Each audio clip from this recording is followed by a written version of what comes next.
2011 தொடங்கி இன்னைக்கு 15 வருஷம் பேசிக்கிட்டு இருக்கோம். இந்த கருத்தியல் யாரை போய் சேருதோ இல்லையோ, இன்னைக்கு ஒரு 40-50 வயசுக்கு மேலே இருக்கவங்க அந்த பழைய தலைமுறைக்கு போய் சேராட்டாலும் இந்த புதிய தலைமுறை பிள்ளைகள், அதாவது நம்ம இந்த ஆண்ட்ராய்டு ஃபோன் பயன்படுத்துகிற இன்னைக்கு பழைய தலைமுறைகளும் 60 வயசுக்காரங்களும் பயன்படுத்துகிறாங்க. ஆனால் அவங்கள எவ்வளோ வேகமாக வந்து இந்த கருத்தியல் போய் சேர்ந்துருக்கணும், அது ஒன்றுமே சேரலை. காரணம் ஊடக புறக்கணிப்பு ஒன்று இருக்குது. ஆனாலும் இந்த இணைய வழியில் வந்து சேர்ந்துருக்கணும். ஏன்னா நமக்கு அந்த தேடல் இல்லைனால வந்து சேரலை. ஆனால் அன்னைக்கு ஒரு நடிகர் கட்சி தொடங்கினாருன்னொன்னே எவ்வளோ வேகமாக வந்து சேருது. அப்போ என்ன நடக்குதுன்னா, மனுஷன் சிந்திச்சிடே கூடாது. சிந்திச்சு எங்கே மாறிட்டோம்னா நாளைக்கு நம்ம அரசியல் பண்ண முடியாது. அதற்காக திட்டமிட்டு நடிகர்கள் இறக்கப்படுறாங்க. ஆனால் குறைச்சி மதிப்பிடலை. நம்ம ஊரில் 2024 அன்னை மதிய வேட்பாளராக நிற்கும் போது நம்ம தொகுதியில், பாராளுமன்ற தொகுதியில் திமுக அதிமுகவை விட வாக்கு சதவீதம் அதிகமாக வாங்கியிருந்தோம். அதுக்கு நன்றி தெரிவிக்கணும். அந்த நன்றி தெரிவிக்கிற கூட்டம் போட முடியாத ஒரு சூழல் இங்கே இருக்கிறனால 1 வருஷம் ஆகிப்போச்சு. ஏன்னா நமக்கும் அவ்வளோதான், பண வலிமை எல்லாத்துலேயும் இருக்குது, பொருளாதார வழி சிக்கல் இருக்குது நமக்கு. அப்போ இந்த பேச்சு அப்படிங்கிறது என்னெல்லாம் மாற்றத்தை கொண்டு வரும்? ஏன் பேசுகிறோம், ஏன் பேசணும்? இதை யாரும் பேசாமல் கடந்து போனால் நாளைக்கு நம்ம பிள்ளைகளை காப்பாற்ற முடியாது. நீங்கள் நல்ல இடம் எடுத்து போடலாம், வீடு கட்டலாம், கார் வாங்கலாம், எல்லாம் பார்க்க பாலிஷாக இருக்கும், எல்லாம் தகப்பன் உண்டாக்கி வைப்பான். தான் பிள்ளை அனுபவிக்க முடியுமான்னு ஒரு கேள்விக்குறி வருதுங்க. ஏன்னா ஒரு காலத்தில் பெரிய அப்பா குடிக்கிறாருன்னு வருத்தப்பட்ட காலம் போய் இன்னைக்கு என் பையன் குடிக்கிறான், என் பேரன் குடிக்கிறாங்கிற சூழல் வந்துருச்சு. ஏன்னா சின்ன சின்ன பிள்ளைகள்லாம் இந்த இதுக்குள்ளே அடிமையாக்கிட்டு வராங்க. இந்த சூழலை மாற்றணும்னா பொத்தி பிள்ளையை வீட்டுக்குள்ளே வச்சா சரியாகாது. பிள்ளை வெளியில் போயிட்டு வந்தால் தான் அவன் வளர முடியும். அப்போ அவனை வெளியே அனுப்பும்போது அந்த சூழல் நமக்கானதாக இருக்கணும். ஒரு ஆம்பளை பிள்ளைக்கே இந்த நிலைமை, பொம்பளை பிள்ளைன்னா இன்றைக்கி என்ன நிலைமையில் இருக்குன்னு பாருங்கள். அப்போ ஒரு மோசமான சமுதாயம் உருவாகிட்டு இதையே நம்ம விட்டுட்டோம்னா இன்னும் மோசமாயிரும். அதற்காகத்தான் சொல்கிறோம், இதை உணர்ந்தவங்கள் தெருவில் இறங்கி பேசியே ஆகணும். பேசும் பட்சத்தில் ஒரு மாற்றம் வரும். ஏன்னா அன்னைக்கு நக்கல் பண்ணவங்க கூட இன்னைக்கு புரிதலுக்குள்ள வந்துட்டாங்க. 2017 இதே கூட்டத்தை நம்ம அந்த காமராஜர் சிலை முன்பாக போட்டிருந்தோம். அன்னைக்கு மதியானம் தான் வந்திருந்தாங்க. அன்னைக்கு பேசும்போது இதை விட சொற்பமாக இருந்தோம். அன்னைக்கு கட்சி இருக்கிறதே நிறைய பேருக்கு தெரியாது. ஏன்னா நம்ம 2016 வாக்கு வாங்கின அந்த சில, அதாவது 10க்கும் கீழே, 2016 10க்கும் கீழே அவ்வளோ ஓட்டு தான் வாங்கியிருந்தோம். ஆனாலும் 17 நாங்கள் கூட்டம் போடுறோம். இந்த மன உறுதி எத்தனை பேருக்குங்க இருக்கும்? ஆளுங்கட்சியாக இருக்க திமுக அதிமுகவுக்கு இருக்குமா? அதாவது ஜெயிக்கிறதுக்காக வேலை செய்கிறவங்க ஒரு கூட்டம் இருந்தாலும் தோத்தாலும் களத்தில் நிற்கிறவங்க ஏன் நிற்கிறோம்னா, எங்களுக்கு பணம் சம்பாதிக்கணும். அதாவது பணம் சம்பாதிக்கிறது தொழில் ரீதியாக சம்பாதிக்கிறது வேற. அரசியலில் வந்து அரசியலை ஒரு தொழிலாக எடுத்துக்கிட்டு இதில் சம்பாதிக்கணும், இதில் நாங்கள் பதவி அனுபவிச்சிடணும் அப்படின்னு வரல. உள்ளன்போடு நாங்கள் சொல்கிறோம், நீங்கள் நம்பித்தான் ஆகணும். இதுக்காக செத்துலாம் காட்ட முடியாது. வாழ்கிற காலத்தில் நாங்கள் சொல்லுவோம், எப்படிலாம் சொல்ல முடியுதோ. இன்னும் ஒன்றும் பிரச்சனை இல்லை, இன்னும் 5 வருஷம் சொல்லுவோம், இன்னும் 10 வருஷம் சொல்லுவோம். சொல்லி ஓரளவு மாறிடுச்சு. 2017 அவ்வளவு பேசி 19 தேர்தல் சந்திச்சு, 21 தேர்தல் சந்திச்சு, 24 நாங்கள் நல்ல வாக்கு சதவீதம் வாங்கியிருக்கிறோம். அப்போ வாக்கு சதவீதம் நம்பிக்கை இல்லாமல் உழைக்கலை, உங்களுக்கு ஒரு நம்பிக்கை இருக்குது. அதே நம்பிக்கையோடு நாங்கள் தொடர்ச்சியாக பயணித்து வென்று காட்டுவோம். நீங்கள் வேணால் ஒரு தேர்தலுக்கு வந்தால் என்னப்பா இவங்க அந்த அந்த அந்த ஒரு உதவி உங்களுக்கு வரலாம். வாக்காளராக இருக்கிறவங்களுக்கு போகிற போக்கில் ஒரு அரசியலை ஒரு இதாக பார்க்குற, கேலி குத்தா பார்க்குறவங்களுக்கு வரலாம். ஆனால் என் போன்ற பிள்ளைகளுக்கு, எங்களுக்கு நாம் தமிழர் பிள்ளைகளுக்கு வராது, ஒருபோதும் வராது.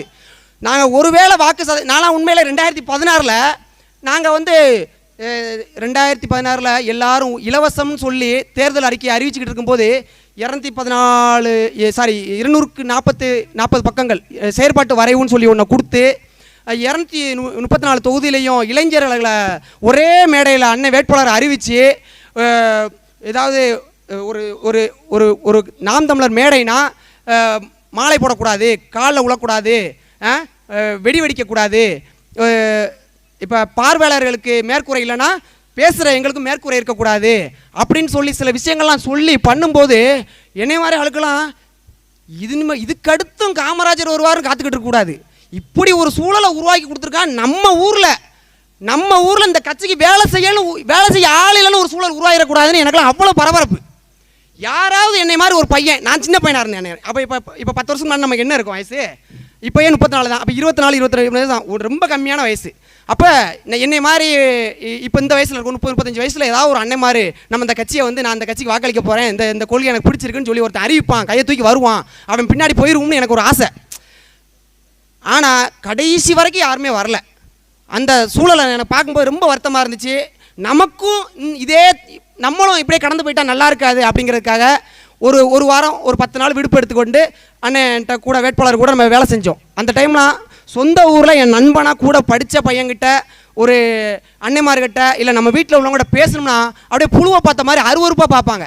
ஒன்றும் நம்ம பேசலை, எப்போ காசு கொடுக்கக்கூடாதுங்கப்பா, மது கொடுக்க மாட்டேன்னு சொல்கிறான்ப்பா, நேர்மையான முறையில் தேர்தல் சந்திப்பேங்காப்பா அப்படின்னு சொல்கிறான், கொள்கைகளை இவ்வளோ தூரம் வகுத்து செயற்பாட்டு வரைவுன்னு கொடுக்குறான்ப்பா, இந்த கட்சிக்கு ஆதரிக்கணுங்காப்பா, என்னையும் மங்களாக பார்க்கான்.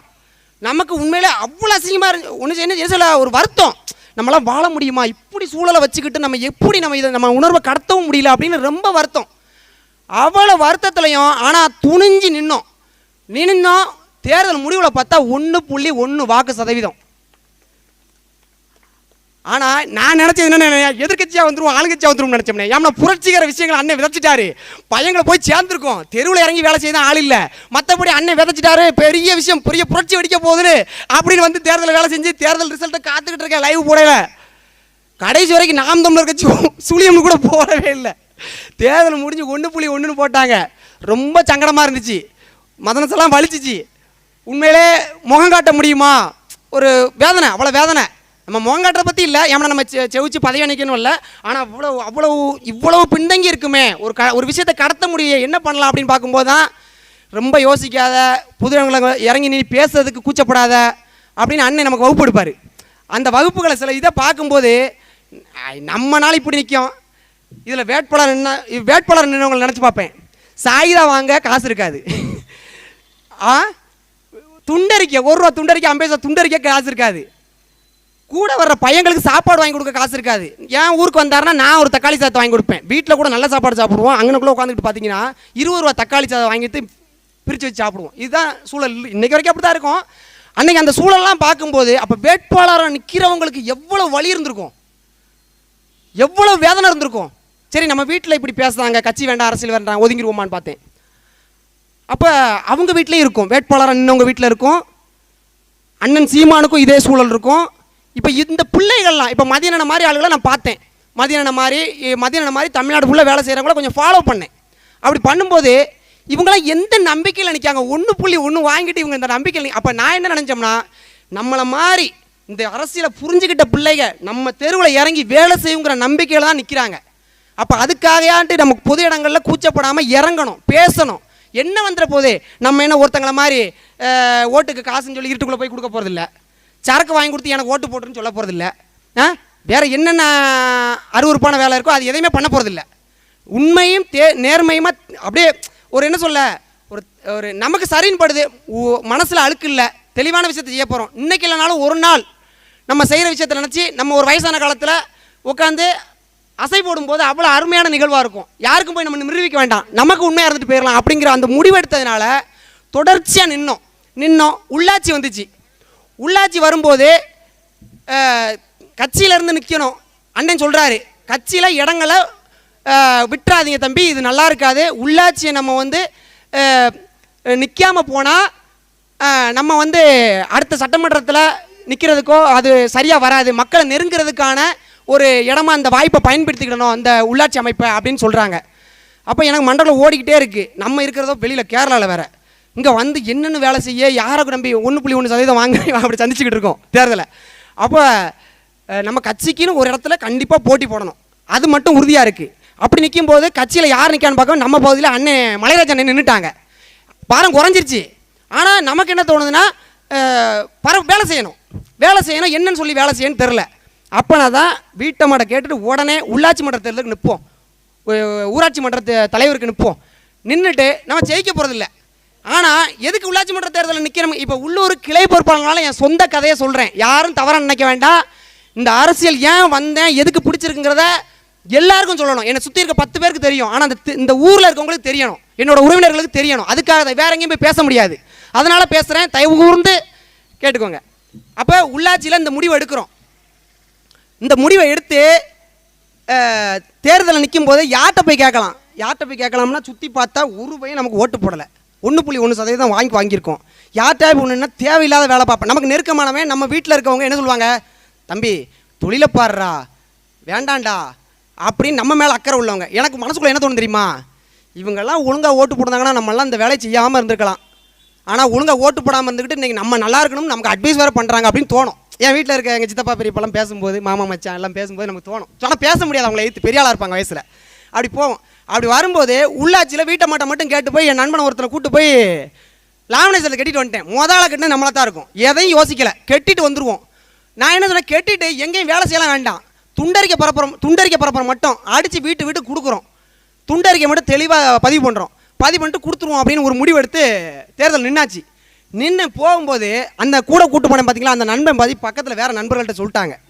அந்த நண்பன் சொன்ன உடனே அவங்களா ஒரு நண்பர்கள் வந்துக்கிட்டு, தம்பி எக்காரணத்தை கொண்டும் பின்வாங்காத, நம்ம பின்வாங்க போகிறதில்ல, பின்வாங்கிறதுக்காக நிற்கலை.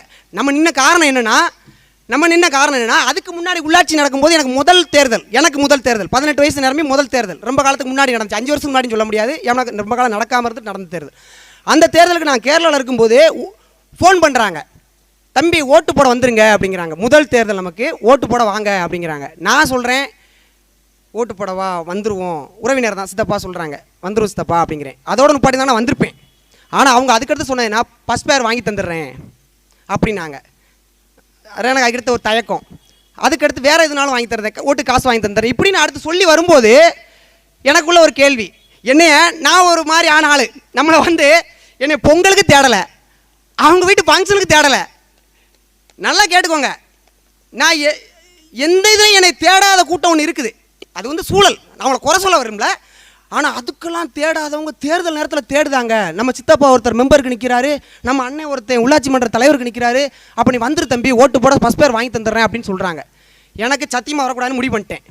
மனசுக்குள்ளே ஆதங்கம், இவங்க சம்பாதிக்கிற நோக்கத்தில் வராங்க, இதனால விளைவுகள் தான் வரும்னு சொல்லி அப்போ புறக்கணி. அன்றைக்கி நாம் தமிழர் கட்சியெலாம் தெரியாது, அந்த தேர்தலே புறக்கணிக்கிறேன், வரல. அதுக்கடுத்து அண்ணன் 2015 பேசுகிறதெல்லாம் பார்க்கும், அண்ணன் மேலேயும் நம்பிக்கை வரல. நம்ம அந்த வைகோ அண்ணாச்சி இவங்கள மாதிரி தான் நம்ம நினச்சிக்கிட்டு இருந்தோம். அண்ணனையும் ஈழத்தை பற்றி பேசுகிறாங்க, அவ்வளோதான், என்ன பண்ணிட போகிறாங்க. ஆனால் 26 அந்த 16 தேர்தல் வரும்போது நமக்கு அந்த செயற்பாட்டு வரைவு தான் நம்பிக்கை கொடுத்துச்சு.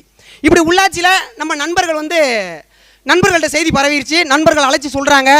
நண்பர்கள்னால் என் வயசு பையங்க மட்டும் கிடையாது, என்னோட மூத்தவங்களும் இருந்தாங்க, இளையவங்களும் இருந்தாங்க. சொல்கிறாங்க, ஒரு 5-6 பசங்க சொல்கிறாங்க, ஸ்ட்ராங்காக சொல்கிறாங்க, தம்பி நீ நில்றா, நல்ல முடிவெடுத்திருக்க, பின்வாங்கிறாத, என்னாலும் பார்த்து கொடுன்னு ஒரு வார்த்தை சொன்னாங்க. அவங்க சொன்னதோடு நிற்கலை, ஊருக்குள்ளே இருக்க பெரியவங்களெல்லாம் போய் பார்க்கணும், சந்திக்கணும்னு சொல்லி அடுத்தடுத்த இதாக ஒன்று கொண்டு வராங்க. அப்படி கொண்டு வரும்போது பார்த்தீங்கன்னா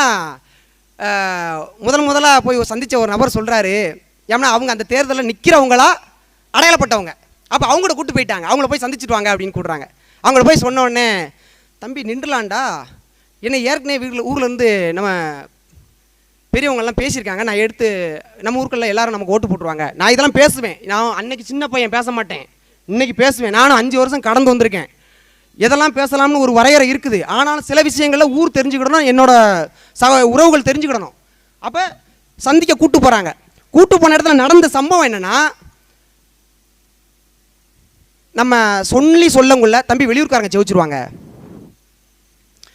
அது ரொம்ப முக்கியம் இல்லை, வெளியூர்காரங்க ஜெயிச்சிடக்கூடாதுல்ல. அதாவது சரி, அப்போ வெளியூர்காரங்க ஜெயிச்சிடக்கூடாதுன்னு என்ன பண்ணணும், நம்ம பசங்களாம் ரொம்ப அமைதியானவங்க கையை கட்டிக்கிட்டே நிற்காங்க, கையை பிடிங்கிட்டு என்ன பண்ணுன்னு தெரியலையே அப்படின்னு. நாங்கள் ஒன்றும் சொல்ல போகல, நாங்கள் போனது லாமினேஷன் கட்டிட்டோம்னு சொல்ல போனோம், லாமினேஷன் தாக்கல் பண்ணிட்டுன்னு சொல்ல போனோம். தம்பி அது பெரியவங்களாம் சொல்லியிருக்காங்க, நீங்கள் அப்படிலாம் முடிவெடுக்க முடியாது, எல்லாத்தையும் கேட்க வேண்டியிருக்கு அப்படி இப்படின்னாங்க. கடைசி ஒரு வார்த்தை சில விஷயங்களை சொன்னோம், நாங்கள் ஓட்டுக்கு பணம் கொடுக்க போகிறதில்ல. அதை சொன்னோடனே பயங்கர எதிர்ப்பு, தம்பி நீங்கள் உள்ளூர் ஓட்டை 2ஆக பிரித்து வெளியூர்காரங்களை ஜெயிக்க வச்சுருவீங்க, ரொம்ப சிக்கலாக போயிரும் தம்பி அப்படின்ட்டாங்க. எனக்கு உள்ளூர்காரங்களை நம்ம இவ்வளோ பகைக்கணுமா, எல்லாம் சொந்த பந்தம், நம்மளை எவ்வளோ மரியாதையாக பார்த்துருப்பாங்க, கண்ணியமாக பார்த்துருப்பாங்க, திரும்பினா எழுத்து கூட பேச மாட்டோம், சத்தமாக பேச மாட்டோம், வண்டியை ஒன்றா குனிஞ்சிக்கிட்டே போயிடுற பையன், அப்போ தான் பொண்ணு கொடுப்பாங்க அந்த டைம்.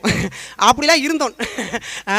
இருந்துக்கிட்டு இருக்க டயத்தில் நம்மளை இப்படி ஊர் எதிர்ப்பு அளவுக்கு வந்துருவோமோன்னு ஒரு பயம் இந்த அன்னை மாதிரி இழுத்து விட்டது. நான் யாரையும் சந்திக்கதா இல்லை, இந்த அன்னை மாதிரி தான் கூட்டு போய் பேசுங்கன்னு எல்லாத்தையும் கூட்டு போயிட்டாங்க. நான் போய் நிற்கும், கடைசி இப்படி சொல்லியும் எனக்கு பயமாயிருச்சு. அப்போ நான் தொடர்ச்சியாக என்ன பண்ணேன்னா, நாங்கள் நிற்கிறோம்னு சொல்லிட்டு வந்துட்டோம். இதை மாதிரி ஒரு 5-6 பேர்கிட்ட கூப்பிட்டு போனாங்க ஊருக்குள்ளே மட்டும் இல்லை, நல்லமங்கலம்னா நல்லமங்கலம் எல்லா ஊர்லேயுமே கூப்பிட்டு போனாங்க. அவங்கள சந்திக்க சொன்னாங்க. சரி, ஒரு அனுபவம் மிக்கவங்க, நம்மளும் மரியாதைக்கு போனோம், சந்தித்தோம், அதெல்லாம் ஓகே. பெரியவங்க கூப்பிட்டு வச்சு இன்னொரு விஷயத்தையும் சொன்னாங்க. தம்பி, நீங்கள் வாபஸ் வாங்கிருங்க, அடுத்த தேர்தல் உங்களுக்கு வாய்ப்பு கொடுக்கும், இந்த தேர்தலில் அவங்க நிற்கட்டும், நாங்கள் பேசி முடிவு கொடுத்துட்டோம் அப்படின்னாங்க. நம்ம எதுத்தும் பேச முடியல. பெரியவங்களா இருக்காங்க, வயசில் மூத்தவங்களா இருக்காங்க, ரொம்ப கண்ணியமாக இல்லை இந்த வாட்டி நாங்கள் ஒரு முடிவு எடுத்திருக்கோம். நாங்கள் அதுக்கடுத்து திரும்ப ஒரு பதில் சொன்னோம். நீங்கள் வேணா காசு கொடுக்காம நில்லுங்க, நாங்கள் உங்களை ஆதரிச்சு கூட வேலை செய்கிறோம் அப்படின்னு ஒரு வார்த்தையும் சொன்னோம். ஆனால் அவங்க அதை இதாகவே கருதலை. என்னென்னு கேட்டால், நீ காசு கொடுக்காம நின்ற தம்பி, வெளியூர்காரங்க வந்து காசு கொடுத்து ஓட்டை வாங்கிட்டு செவிச்சுருவாங்க, நம்ம ஜனங்க வந்து காசை வாங்கிட்டா யார் என்னன்னே பார்க்காத தம்பி, எல்லாருக்கும் ஓட்டு போட்டுருவாங்க. ஜனங்களை எவ்வளோ அழகாக மதிப்பிட்டுருக்காங்க பார்த்தீங்களா. நான் சொல்கிறேன், ஏங்க நீங்கள் சொல்லி தான், நீங்கள் ஒரு 5-6 பேர் இருக்கீங்க, நீங்கள் சொல்லி தாங்க நம்ம ஜனங்க ஓட்டு போடுறாங்க. நீங்கள் காசு கொடுக்க வேண்டாம், இந்த வாட்டி நல்ல முறையில் நிற்போம்னு சொல்லி நீங்கள் மக்கள்கிட்ட எடுத்து பேசுனீங்கன்னா அழகாக ஓட்டு போடுவாங்கன்னு சொல்கிறேன். அவங்க கேட்குறதுக்கு தயாராகவே இல்லை. கடைசி நம்ம ஒரு முடிவு எடுத்ததில் நம்ம தெளிவாக அப்போ நின்றுவோம், அந்த கணக்கில் நின்றுக்கும், தொடர்ச்சியாக வாது தேர்தல் அறிக்கை. அவங்க வழக்கம் போல் அந்த கூட்டத்துக்கு 50 ரூபா கூட்டத்தை கூட்டிக்கிட்டு, என் சொந்த பந்தமே வருது நம்ம கண்ணு முன்னாடி, 50 ரூபா, வெறும் 50 ரூபா ஒரு கூட்டத்துக்கு கொட்டை அடிச்சுக்கிட்டு டம்மு சின்ன சின்ன பிள்ளைகளுக்கெல்லாம் 10-20 கொடுத்து கூட்டம் கட்டு வராங்க. நாங்கள் என்ன செய்யணும்னா, அந்த 5-6 பையங்க தான் இந்த கடையில் தான் வந்துக்கிட்டு காலையில் 6 மணிக்கு இறங்குவோம், 11 மணி 12 மணிக்கு பரப்புரை முடிச்சு மதியம் சாப்பிடாம கொள்ளாமல் 11 மணி 12 மணி இந்த கடற்கரை கடை தெரியும், எல்லாம் அப்பளப்பு பிஸ்கட்டு சூஸ்பரி நம்ம பையங்க. நம்ம என்னோட அண்ணன் மாதிரி இருந்தாங்க, இதை வாங்கிட்டு தான் வேலை பார்த்தாங்க. எனக்கு வந்து மன நிறைவானா ஜெயிக்கிறோம். ஆனால் என் கூட இருந்தவங்க எப்படி தெரியுமா, நான் 2016 ஜெயிச்சிரும்னு ஒரு கனவு கண்டேன் பார்த்தீங்களா, அதை மாதிரியே நான் ஜெயிச்சிரும்னு பேசிக்கிட்டு இருக்கேன். நான் சொல்லுவேன், கேட்கவே மாட்டேங்க, நான் கேட்கவே மாட்டேங்க, ஜெயிச்சிருவாங்க. சரி, அவங்க ஆர்வத்தை நம்ம குறைக்கூடாது, தேர்தலில் வேகமாக வேலை பார்க்கட்டும்னு நான் பண்ணிக்கிட்டு இருக்கேன். நான் நின்னது சத்தியமாக சொல்ல போகிறேன், 2011 அந்த உள்ளாட்சி தேர்தல் நடக்கும்போது கேரளாவில் இருந்துட்டு ஓட்டு படாமல் இருந்தேன் பார்த்தீங்களா. ஏன்னா எல்லாரும் 3 பேர் நிற்காங்கன்னா 3 பேரும் வாக்குக்கு பணம் கொடுக்காங்க. நான் யாருக்கு வந்து ஓட்டு போடனே தெரில, அதனால நான் அங்கே இருந்துக்கிட்டேன். இப்போ என்னைய மாதிரியே எத்தனை பேர் ஊரை விட்டு வெளியில் இருக்கானோ அடுத்த தேர்தல் வரும்போது, அப்போ அவனுக்கு ஒரு ஆப்ஷன் வேணும் பார்த்தீங்களா. காசுக்கு ஓட்டுக்கு பணம் கொடுக்காம தேர்தலை சந்திக்கிறான் ஒரு பையன் அப்படின்னு சொல்லிக்கிட்டு ஒரு தெருவுக்கு 10 பேர் இருப்பான்ல என்னைய மாதிரியே. அப்போ அவனுக்காக நான் அந்த தேர்தலை போட்டிட்டேன். அந்த தேர்தல் அதுக்காக தான் நான் போட்டிட்டேன், 50 ஓட்டுக்காக போட்டிட்டேன். அந்த கூட இருந்த 5 பையங்க 450 ஓட்டு வாங்கி கொடுத்தாங்க. ஐயோ, 450 ஓட்டு வாங்கின உடனே காசு கொடுத்து கூட்டத்தை கூட்டி செவிச்சாங்க பார்த்தீங்களா. ஒரு 3 பேர் நின்னாங்க, அதில் செவிச்சவங்களுக்குலாம் அவமானமாக போயிடுச்சு. ஏகப்பட்ட பேர், என்னப்பா அவன் காசு கொடுக்காம 450 ஓட்டு வாங்கியிருக்கான், எவ்வளோப்பா செலவழிச்சுன்னு கேட்காங்க. செவிச்சதும் டம்மி ஆயிட்டு உங்களுக்கு உருத்தம், வெளியில் சும்மா அப்படி சொல்லிட்டு அலைவாங்க பஞ்சாயத்து தலைவர் அப்படின்னு. ஆனால் உருத்தம் அந்த உடையதில். இப்போ அடுத்த தேர்தலுக்கு சம்பாரிச்சதெல்லாம் செலவழிக்க இப்போ தயாராகிட்டாங்க. எப்போ நான் இன்னொன்று தொடுதேன், நம்ம ஊர்க்காரங்களுக்கு ஒன்று அறிவிக்கிறேன், அடுத்த தேர்தலில் வந்து சம்பாரிச்சிடலாம்னு சொல்லி நீங்கள் வந்து பஞ்சாயத்து தேர்தலில் வந்து போட்டிட்டு நாளைக்கு வந்து வைரமுத்து வந்து கெடுத்துட்டான், நாம் தமிழர் கட்சி வந்து கெடுத்துட்டான்னு சொன்னீங்கன்னா நான் ஆள் கிடையாது. ஏன்னா அன்னைக்கு 450 ஓட்டு போட்டுச்சு, இன்னைக்கு நாம் தமிழருக்கு 2024 திமுக அதிமுகவோட நம்ம பெரியவங்க போட்டிருக்காங்க, ஆதரிச்சிருக்காங்க. அப்போ உண்மையும் நேர்மையுமே யார் நிற்கா, எந்த பையன் நிற்பாங்க அப்படிங்கிறது அவங்களுக்கு புரியுது. அப்போ நீங்கள் சம்பாரிச்சிடலாங்க கனவுல, 1 வருஷம் இருந்தாலும் சரி, தேர்தலுக்கு எவ்வளோ நாளும் தெரியல, எப்போனாலும் அறிவிக்கலாம். ஆனால் நான் சொல்கிறேன், இப்போ இருந்தே செலவழிச்சா எனத்தையாட்டும் இலவசமாக கொடுத்து நம்ம அப்படியே ஆளை தேத்திடலாம் அப்படின்னு செலவழிச்சிட்டு அப்புறம் முக்காடு போட்டு போனால் நான் பொறுப்பு இல்லை. அன்னைக்கு வந்து சின்ன பையன், நான் கூட இருக்க அந்த 5-6 பையன் இருக்காங்களே, அண்ணே யாரையும் ஏற்று பேசிடக்கூடாதுனே, அண்ணே யாரையும் சண்டை எழுத்துறக்கூடாதுனே, அண்ணே எல்லாமே நம்ம சொந்தக்காரங்கண்ணே, யார்ட்டையுமே வார்த்தையை விட்டுறாதீங்கண்ணே, அண்ணே நம்மளை சொல்லுவார் தெரியுமா, அதை நான் சொல்லிக்கிட்டு இருக்கேன். எங்கள் அண்ணன் மாதிரி என் தம்பி மாத்திரம் சொல்லிக்கிட்டு இருக்கேன். ரொம்ப கவனமாக இருக்கணும்னே, நம்ம அடுத்து இந்த முடிச்சிருவோம், தேர்தல் முடிஞ்சு போயிடும் 10 நாளில். அதுக்கடுத்து பார்த்தீங்கன்னா என் கல்யாணம் வரும், என் பிள்ளைக்கு ஏதாவது காது ஊற்றுவோம், அவனை தான் கூப்பிட்றோம், என் சித்தப்பா இருப்பாங்க, மாமா இருப்பாங்க. அப்போ நான் ரொம்ப பக்குவப்பட்டு தான் நிற்கிறோம். அவங்க தேர்தல் அங்கே வாக்குச்சாவடிக்கிட்ட நிற்காங்கன்னா நாங்கள் 100 மீட்டர் தள்ளி நிற்போம். எங்களை இவங்க சம்மந்தமில்லாத ஆள் நிற்காங்க, இவங்க யாருன்னு கேட்பாங்க, அந்த அளவுக்கு நின்னோம். எங்களை மாதிரி பிள்ளை யாருமே இருக்காது, எல்லா தேர்தலும் எங்களுக்குன்னு ஒரு இடம் இருக்கும், சம்மந்தம் இல்லாமல் நிற்போம். அப்படி தான் வேலை பார்த்துக்கிட்டு இருக்கோம் இன்னைக்கு வரைக்கும். அப்படியே நின்று உள்ளாட்சியில் ஒரு தேர்தலை கடந்து வந்தோம். அது நகைச்சுவையாக இருந்தாலும் நாங்கள் பேசணும், நாங்கள் நினச்சதை நாங்கள் பேசாட்டா இது நம்ம ஊர் நமக்கான உரிமைகள். அப்போ நம்ம யார் பேசுறது, யாரோ ஒருத்தங்க வந்துக்கிட்டு இப்போ மதியண்ணே வந்துக்கிட்டு எல்லார் பிரச்சனையும் சரி பண்ணுவார்னு நினைக்கிறது எவ்வளோ அபத்தம். மதியண்ணன் அதுக்காக நேர்ந்து விட்டுருக்காங்க. மதியண்ணே முன்னாடி நிற்காரு, எனக்கும் 6 வருஷம் முன்னாடி நிற்கிறாரு. அப்போ அவரை மாதிரி ஒரு இளைஞர்கள் சரியான வழியில் வராங்கன்னொடனே நான் என்னை வந்து சேருது, அவர் பேசுகிற பேச்சு என்னை வந்து தாக்கத்தை ஏற்படுத்துது.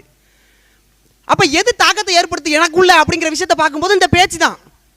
அப்போ இதே வழியில் பேசி பேசி நம்ம உறவுகள்கிட்ட நம்ம இதை கடத்தணும், நம்ம கொள்கைகளை கடத்தணும், நாம் தமிழர் கட்சியோட தேவை இன்னைக்கு அத்தியாவசிய தேவையை கடத்தணும் அப்படின்னு சொல்லி தொடர்ந்து பயணித்து வாரோம். இதில் அருவருக்கிறதுக்கோ எங்களை நக்கலாக பார்க்கறதுக்கோ நையாண்டி போடுறதுக்கோ ஒன்றுமே இல்லை. உண்மையை சொல்ல போகணுன்னா இந்த வேலைகள்லாம் வரும்போது 2016 நீங்கள் ஆதரித்து தலையில் தூக்கி வச்சு கொண்டாடி இருக்கணும். என்ன அப்படி கொண்டாடும்போது விஜய் மாதிரி கொண்டாடிடுவாங்களான்னு பயமாக இருக்குது. ஏன்னா 10 பேர் சேர்ந்துட்டாங்கன்னா அவ்வளோ பிரச்சனை நடக்குது. அவங்கள தீய கொளுத்தி போட்டுருதான், மரத்துலேருந்து தாகுதான், தலைவாங்க சேரை உடைக்கான், சேரை தூக்கி தலைவாங்க, என்னென்னமோ நடக்குது.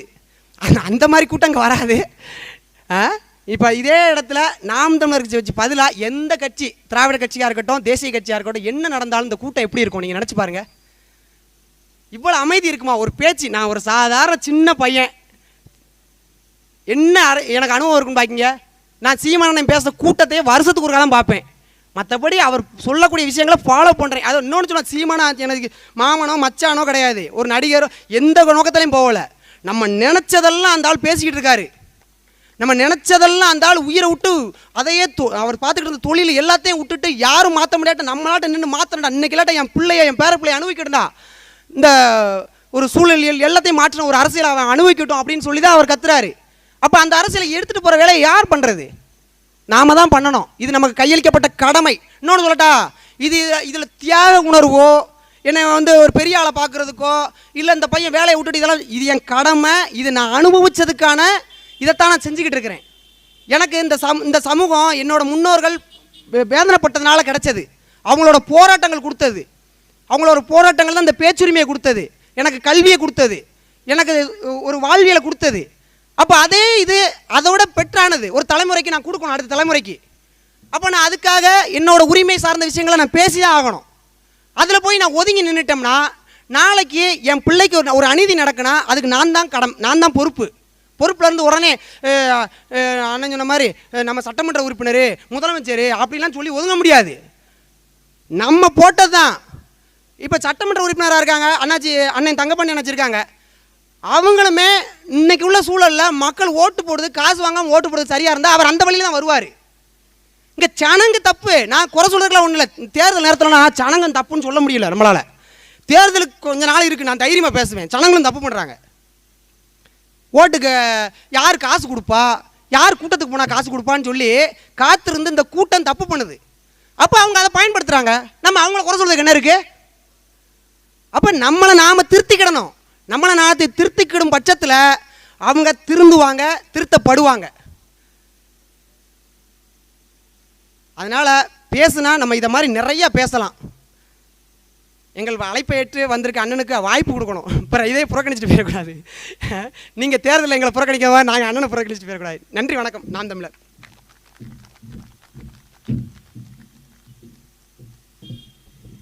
அடுத்தபடியாக புத்தூர் கிளை இளைஞர் பாசறை செயலாளர் நமச்சிவாயம் அவர்களை பேச அழைக்கிறோம்.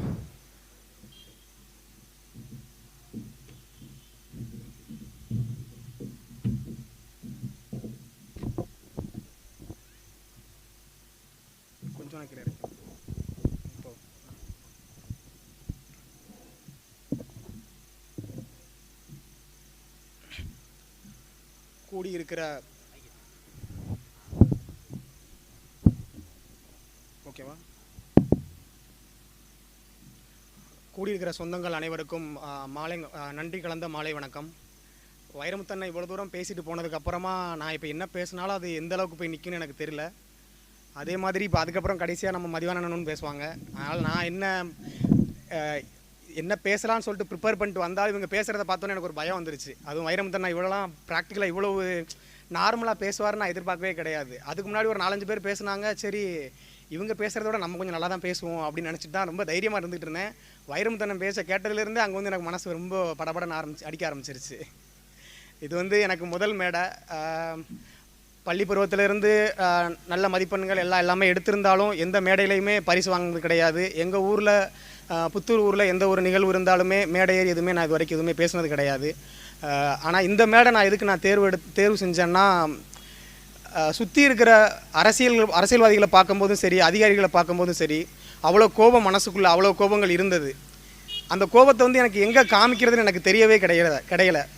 எனக்கு தெரிய மாட்டேங்குது. இப்போ இந்த வாய்ப்பை நான் மிஸ் பண்ணிட்டேன்னா இனிமேல் நம்ம எங்கள் ஊர் ஃபங்க்ஷனில் போய் நிற்கும் போது இந்த கருத்துக்கள் அங்கே என்னால் பேச முடியாது. அதுக்காக தான் சரி என்ன நடந்தாலும் பார்த்துக்கலாம், ஒரு 5 நிமிஷம் மட்டும் அவங்கக்கிட்ட இப்போ கடைசியாக தான் வந்து கேட்டேன் நானும் பேச முடியுமான்ட்டு. வாய்ப்பு கொடுத்தவங்களுக்கு ரொம்ப நன்றி தெரிவிச்சுக்கிறேன். இப்போ இங்கே என்ன நடக்குதுன்னு பேனர்லேயே பார்த்துருப்பீங்க. கொள்கை விளக்க கூட்டம்னா கொள்கைன்னா முதல்ல என்ன, இப்போ நம்ம முதல்ல இப்போ என்னத்தை அங்கே பேச போகிறோம்?